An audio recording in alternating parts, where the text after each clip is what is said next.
And we're live! We're live on 8:30 Prep. This is David Terniglia. That is Damien. And I'm Phil McCaffrey. We are at 3R Prep Studios in beautiful Ambridge, Pennsylvania, where there's all kinds of things going on today. And today, it's how to write a college essay. And there's a challenge in the comments if you're watching, if the Esser brothers get into a fight and comments. We're live on 8:30 Prep. Oh, geez, why I turned it down? Every time. Why every time? I'm putting a checklist right here. It says, "Turn off your freaking phone, McCaffrey, and bring What your does pounding on the calculator." table do to the audio? Does that do anything to this? I Do can't it- be good do for it- this. do it- Spiking, Yeah, yes. let's Is there a spike in the audio? something like that. All right, yeah. Gavin, definitely get the Essers into a fight online. Matt will win. Ben will be the biggest smartass. Okay, so we have to see. All right, Gavin, you get the Essers to fight online. You get $20, and then the winner of the fight between the Essers gets to get $20. So if Matt Esser can tell us did he have to write an essay for Ohio State? Yeah, I was like, I probably have a draft of it in a Google Doc somewhere. We could do that. So if Matt wins, I won't read his essay out loud on YouTube. And if Ben wins, is there an essay for the Buckeye Scholarship, or is it just straight up 29 ACT? I think it points? is. That's right, Asa. What is it? Was he listening? Was there an essay? I think so. Let us know. All right. Peyton says, "Yo, David." Yo, David. What's up, Peyton? Wait, how am What's I up, not playa? getting that? How are you getting that and I'm not getting I that? don't know. I see it. The internet is faster with Damien. The internet is faster with Damien. I'm getting the delay. I'm watching the delay, so he's getting it live. All right, we're talking about College essay, writing the college essay. So again, we're going to talk a little bit about some big picture stuff. At the beginning, we'll go through and talk a little bit about, we'll have a little bit of preview about what not to write, because I do think that we are going to spend tonight talking about what you should write, what you should start thinking about writing. I do want to really quickly go through a couple slides where we just talk about some of the bigger pitfalls that we see when people write college essays, because I think the genre of this is weird. It's hard to sort of figure out exactly how you're supposed to sound or what position you should take or what sort of tone you should take. We get some people who undersell themselves a little bit. We get other people that way overdo it. There aren't that many of those. There's some, but not that many. I'm definitely looking forward to some meditation time tomorrow and going through some of my old essays that I really hated and telling some stories. Yeah. So, and what you said, don't mention people's name, like Kate Busato, who wrote about her grandmother dying. Is that what you don't want me to do? Kate, I'm definitely sending this to you. Purpose violation. Kate came in and she was like, "Here's my essay," and I'm like, "Okay, throw that one away and bring me another one." Okay, so tell me. So let's talk about this. What was the? We can talk about this generally. What kinds of problems do you usually see when people come in with drafts of essays? In terms of focus, right? Not in terms of style or grammar or mechanics or any of those things, which are way less important at this stage. What's really important is story, narrative. What's the take-home message? What do you want college admissions people to? Well, let's back up a little bit. A lot of people don't realize how many college essays you and I coach. And it's a massive part of 3R Prep. David and I have coached easily 50 or 60 a year, would you say, each? So for the 5 years we've been here, we've both read, and we share with each other, and we share the Google documents, and we love to do it together with the student. So sometimes a student gets super blessed that we have some time where we can both sit down and open up the Google Doc and read it. So I would start at the very beginning. Is the number one problem I see is I don't know where to start. Yeah, what am I supposed to say? I have 650 words. So just to put this in context, if we're talking about the common application essay, the limit is 650 words. If you're thinking in terms of a Google Doc page, 650 words is about 2 pages, double spaced with a 12-point font. It's usually about between 350 and 400 words a page, depending on the font space and whether you have a fixed width or variable width font. So it's about 2 pages. That only matters for you as a college professor. The Common App changes all that in software. Totally. But in terms of when a high school student is sitting down and they say to themselves, how long is this thing supposed to be? I think people think in terms of pages. Okay. And since the stuff that you write for school is, that's what it would look like. It's about a 2-page paper, double spaced. But right, everything's going to be unformatted in plain text and jammed into a text box. Well, on the tool application. also of how many words you can highlight is very good. So it tells us we've got 650 words. So every student knows how to do that. Don't fill in extra words like you do in high school to fill up the 3 pages. Talk real quick. Tell them about your assignment when you were a college writing professor about cutting down. So I did this as an experiment one semester. I taught English at Carnegie Mellon for a couple of years, and the first paper assignment I had my students write, they had to write an 8-page paper. It was like a 7 or 8 page paper. And I graded them, and we conferenced, and we did peer review and all of the things that writing teachers do. And then a couple weeks later, their second assignment was to take that paper and turn it into a 5-page paper. So they essentially had to cut 2 pages from a completely done and graded paper, by the way. And I was like, don't ruin it. And then the last one was they had to cut it down to a 3-page paper. They were really annoyed. They were all convinced that by the end of the semester, they were going to have to turn it into a haiku. But the point is that there's often a lot of nonsense. There's often a lot of stuff that can be cut out. You're a poetry guy. Do you ever do haiku? Like college pandemic. See, I don't even know this. I should know. How many do you know, I Damien? think it's 575. 575? 575. Damien, I'm wickedly impressed with your knowledge of Japanese literature. Well, I might be wrong, but that's what I think it is. That's cool. It's kind of a music thing too. All right, so writing the college essay. Where to start? What we talked about yesterday was a bulletized list of things in your life, but don't try to write your memoir. Don't say I was born a poor black child, which nobody got last night, which was the beginning of the Steve Martin movie, The Jerk. Oh my gosh. That's a great movie. That's pretty good. That is a great movie. But a white guy could never make a movie like that now. Not anymore. They're still commenting. Hey, we're back on. Hey, we're back on. Wait, here we go.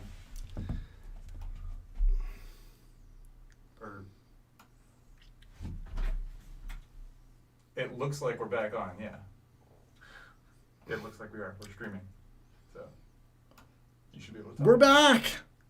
We're back. There was a problem while playing. Tap to retry. It looks like we're back. Yeah, it says you guys are on right now, so. It's back. Yeah, Peyton Jones says it's back. Hey, thanks, Peyton. Thanks, guys. So we were talking about making a list of things to do in your life and your life story, and then making it interesting. So one of the things But it doesn't, and I think this is a big thing that happens. People think that they have to have some really big, unique, meaningful, important event. And some of the best essays that I've read were not about really amazing, important things. They were about really mundane things that were told well. Or that said something about Well, isn't that the who best you are. part of a story if it's told well? Man, and isn't there nothing worse than a story that's told poorly? I tell really bad stories all the time. Well, your content is problematic, but you're a good storyteller. I mean, when the story is told poorly. I'd rather have an off-color story told well than a good story told Who poorly. would say that my stories are off-color? Come on. I'm not known for that. What do you got on the side This is here? all stuff you guys know. Lots of stuff goes into the application process. Essays, I think, this year are going to be really big. Huge. Big. Huge. Especially if your scores aren't where they want to be. Yeah. Though there's still time, Ben Esser. Yeah. Don't worry, buddy. You and Peyton are going to do just fine. Well, if you're studying and you take the score test, you're going to have data to give to a college. Test optional doesn't mean test blind. There are actually few colleges that are test blind, and I think all 3 of them, are great. They're wonderful. I was going to say they suck, but I wouldn't say that about a college ever. But you're giving a college a data point because we talked about yesterday, grades just collapsed. I mean, Ambridge High School canceled grades. So how do you apply to college when you have no grades? What are colleges going to do? Here's my prediction, as I think I said yesterday, was that a lot of colleges are going to send out a lot of acceptances. So I think the class of 2021 who are applying this fall are going to get a lot of acceptances because they just want the yield. Yeah, I think the yield's going to be lower. I think that there will be more people taking gap years or more people who decide to take the fall off or more parents who decide maybe they don't want their kids to go away this Did I bring year this for up the first yesterday time? that Penn State oversubscribed my freshman year? Did I tell that yesterday? And the year that I was there, and I think almost all the years in between. They just take too many people. Too many people, and then they bribe them to go to a branch campus, right? They give them $5,000 to go someplace else for a year or two. Okay, what's next? So we'll get to the good stuff. So we're going to talk about this. We'll have people even more interesting than us talking about this. Yesterday, tomorrow with our Zoom. Tomorrow, we'll talk about some of the big things not to do, or generally not to do. I think that this is, in the title of the slide is probably the most important thing in the slide, which is what probably not to say and other things that are mostly true, because I think that there are exceptions to all of these things. It would be really easy to say, don't write about a mission trip. And maybe we'll talk about that. We'll table that for tomorrow. You wrote Cleveland on here. I just had a phone call with the tutor in Cleveland, so let's make sure that people in Cleveland don't get mad at us. Cleveland's awesome. Or Israel or Europe. We need more students from Israel and Europe. But big things that people tend to write about that tend to feel a little bit cliched. My mission trip. Writing about trips, particularly mission trips. The sort of Miss America, I want to save all of the poor people, or I want to solve global warming, or those kinds of things, which are okay if that's something you have an interest in, but it should really be something concrete and specific. Yeah, unless your first name is Greta, you're not going to get in with global warming. What was the thing that I read about? Oh, no one's watching this. We're not going to get in any trouble. Yeah, we do. We got 9 people. 9 people? We just doubled our viewers. Hey, YouTube. I can't remember what comedian tweeted it, but he said something like, no Esther's fighting yet. That Greta Thunberg was the ultimate millennial. That she said that she was refusing to go to school until everyone in the world changes the weather for her. Oh, millennials. So we can go through this and sort of get to the more specific sort of what to do. The pet death is a favorite one, although we don't actually see that. I haven't seen a grandparent death. I have seen that. I've seen a couple, but not a lot. I've seen that. Like I said, I won't say Kate Busato did it, but she gave me the grandmother died in middle school. I think Kate Busato did okay though. And again to Carnegie Mellon for writing. The things that you like, people will start to write these essays and they're like, what are things that are interesting to me? I like lacrosse and Fortnite and Red Bull. Wait, Fortnite's a good essay topic. When we talked about yesterday is how the future of the world is going to be changed through video game playing. But my parents divorced. No, my grandmother dies. There's a couple of things. Every pet dies. Every grandmother dies. And parents getting divorced is about 70% of the population. So it's very normal. Yes, it was very impactful to you, but let's talk about who you are. But nobody else cares. But nobody else You're just like 48% cares. Of the other people who live in the United States whose parents are divorced. This is probably my least favorite and most commonly seen formula, which we can get to down here. This is by doing this thing, I learned this other thing. By trying out for the varsity basketball team, I learned the value of hard work. By volunteering at the soup kitchen, I learned that it's important to help people less fortunate. By seeing my grandmother died of cancer, I learned that cancer is bad. I learned not to smoke 3 packs of cigarettes a day. So this was one of my favorite essays when I taught high school English. By reading The Great Gatsby, I learned about love. Oh, no. 1, that's not true. 2, if that were true, that would be the saddest thing I've ever heard. That would be pathetic. I knew nothing about love until I skimmed the spark notes of the novel that my English teacher made me read. Okay, my wife hasn't made a comment yet, but there is the I ran through the mud, which I will have to say I'm going to use. There's a person in my life who won a massive cross-country competition. And he said, I asked him, how's your essay going? He said, I don't have anything to write about. And I said, well, what about this massive competition called the WPIAL Championship? And he said, I never won a race until I became the WPIAL champion. I'm like, that's not bad. Like, how did you win? He said, it was a rainy day, and I don't have a strong sprint at the finish, but I run through the mud really well, so there was a big mud puddle, and everybody else was running around it over a hill, and I ran through the mud, and that put me in first place, and I won. And I was like, there's a joke in our family, run through the mud. So I actually have to send this now to Jay, whose essay was how he fell in love with music. So Jay always makes fun of me, because when I do anything that says don't write about sports, he will text me, and I sing. Let me see. Back. And we're back. Let me see if I can. And yeah, okay. Let's Microsoft Windows is killing me. So I'm sitting with two Apple guys, and I bought two Windows computers. So how do you think that's going for me right now? Okay, so what to write? So I think one of the things is people feel like they have to have some well thought out, well formed idea before they start to write. And I think that with a lot of the students we work with, just write.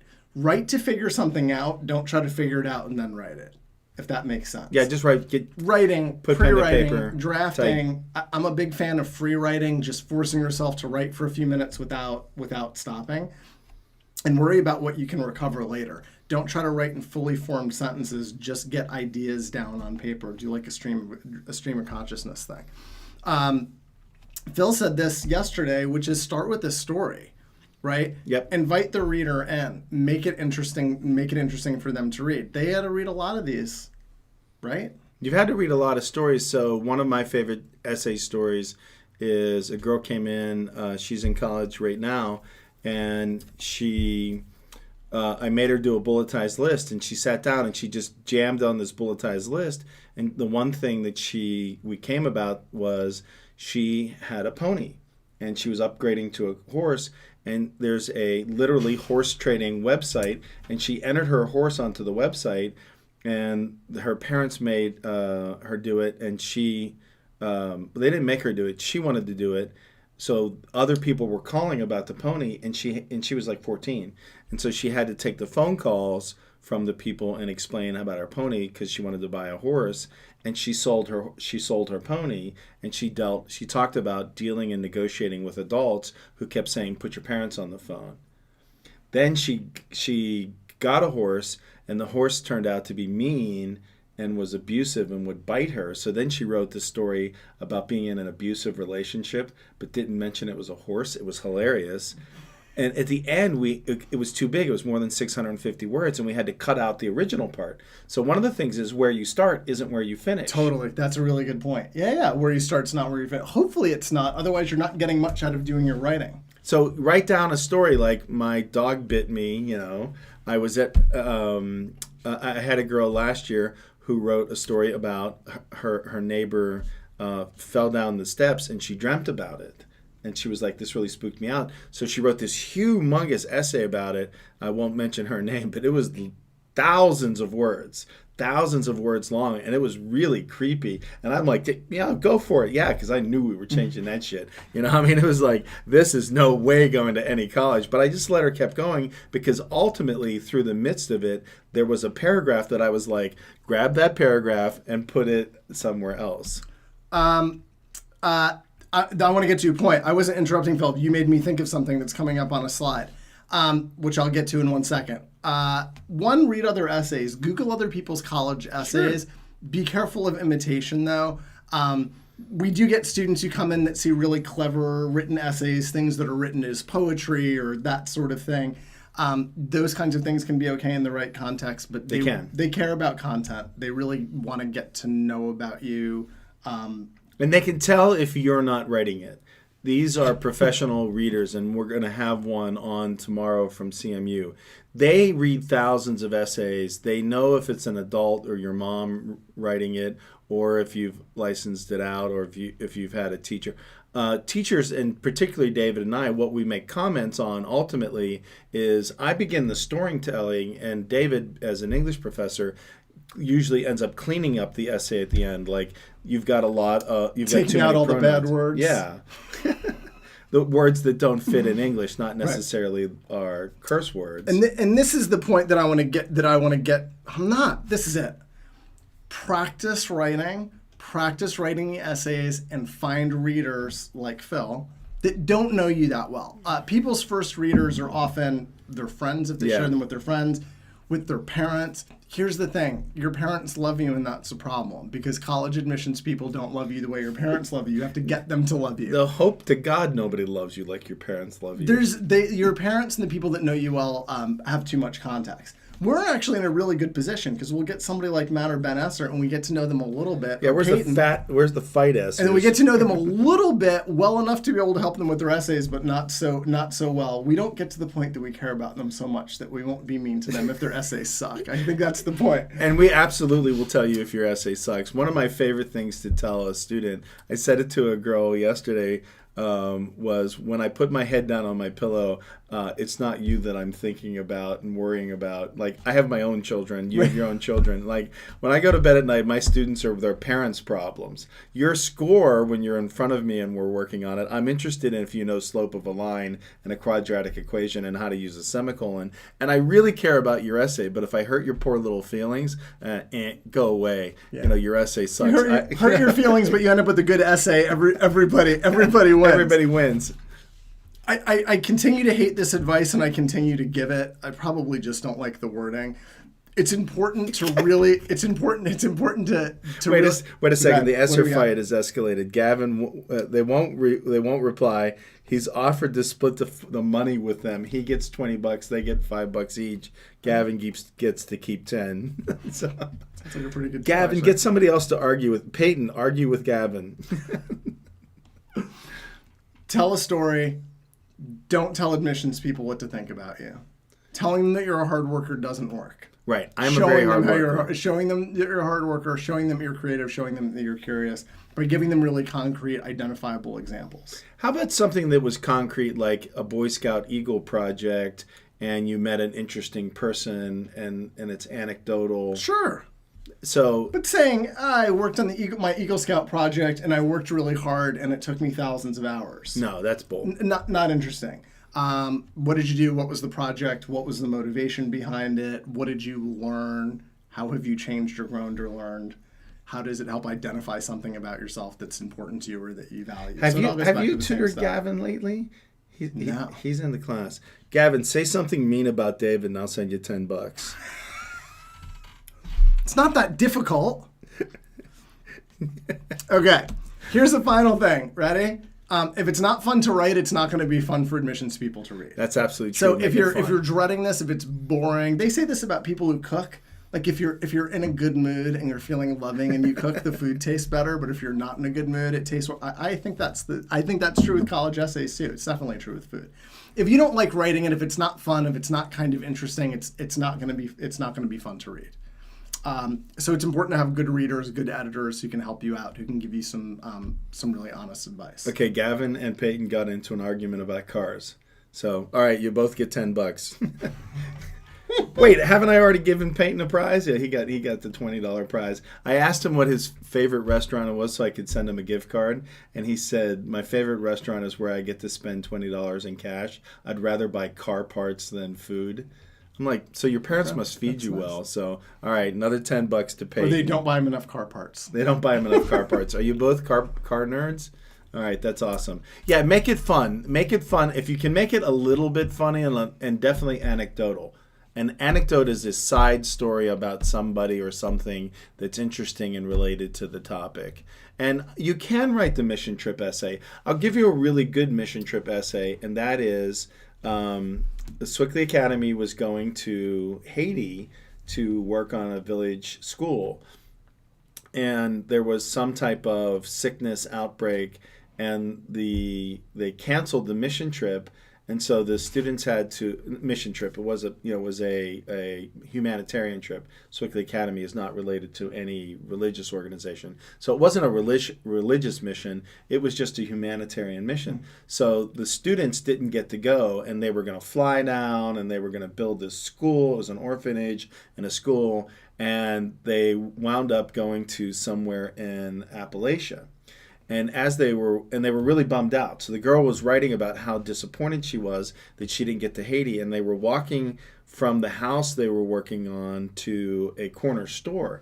And they had T-shirts that said Haiti trip. And is it Like, you're back, I think. Yeah, Eddie's Looks like we're back. Yeah, looks like you're good. We're back. All right, so that was the end of the story. We're back. I'm sorry my computer keeps crashing. We'll have to figure out what the problem is. That Hewlett-Packard computer that Damien picked out for us. Looks cool though. They made me get a PC to save money. and we bought Saved it. us like $3,000. So $3,000 is a lot of money when you're that's a lot of buying money, it. especially now. Well, we really Buy more hope, tutoring. we really hope this doesn't happen tomorrow night when we're live on Zoom with Nicole and Jen. So, all right, I'm Phil Thanks, McCaffrey. everyone. This David's is, right and we're 3R Prep. Say goodnight, Damien. Good night. Don't drive like my brother. Don't drive like my brother. Don't tutor like my partner. That's fine.